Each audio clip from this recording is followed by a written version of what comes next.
പ്രത്യേകിച്ച് ഈ ഞായറാഴ്ചയിൽ മാത്രം നീ കണ്ടുവരുന്ന അസുഖമാണ് കേട്ടോ ഈ മത്സ്യത്തൊഴിലാളിലെ പപ്പുവിന്റെ അവസ്ഥ എന്ന് പറയുന്നത്. കാരണം അങ്ങേർക്ക് വെള്ളം ഉണ്ടോന്നിട്ട് വെള്ളമുണ്ട്, വെള്ളമില്ല എന്നിട്ട് വെള്ളമില്ല. കാരണം ഇവന്മാർ രണ്ടോടെ പൊരിഞ്ഞ അടിയായിരുന്നു. അപ്പൊ രാവിലെ ഇന്നത്തെ കാര്യം എന്ന് പറഞ്ഞാൽ തുരുമ്പെടുത്ത ഇരുമ്പ് കത്തിക്കായിരുന്നു അടി.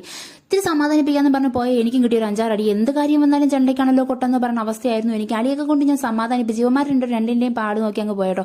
എന്താ കാരണം എന്ന് അറിയാൻ വേണ്ടി ഞാൻ ഫോൺ പൊക്കി പിടിച്ച് പിറകെ പോയപ്പോൾ സുഹൃത്തുക്കളെ ഞാൻ കണ്ടു ഞെട്ടിപ്പോയി. കാരണം പെരിച്ചാഴി തോണ്ടിയിട്ട് കുടിയുന്നൊക്കെ മഞ്ചാടി പറക്കലായിരുന്നു ഇന്ന് ഇവന്മാരെ ഇഷ്ട വിനോദം. അങ്ങനെ ഹരണം കഴിഞ്ഞ് വരുമ്പോഴത്തേക്ക് എന്തെങ്കിലും കാര്യമായിട്ടൊക്കെ കൊടുക്കണമല്ലോ എന്ന് പറഞ്ഞ് അവിടെ കറങ്ങി തിരിഞ്ഞ് നിന്നില്ല.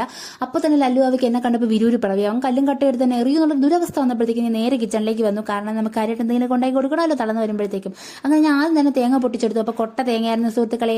അത് കഴിഞ്ഞ് തേങ്ങ ചെറുക്കിയപ്പോൾ പതിവ് പോലെ എന്നെ കൈ മുറിഞ്ഞു ചോര കണ്ടാണ് കേട്ടോ തുടക്കം. അപ്പൊ തന്നെ അമ്മ വന്നു അമ്മയുടെ വായിന്ന് 10 കേട്ടു. കാരണം ഞാൻ ഇന്നലെ വീട് വൃത്തിയാക്കിയപ്പോഴത്തേക്കും മുറ്റത്ത് നിന്ന കോവയ്ക്ക മരമൊക്കെ മൂടോടെ പിഴുത് കളഞ്ഞു.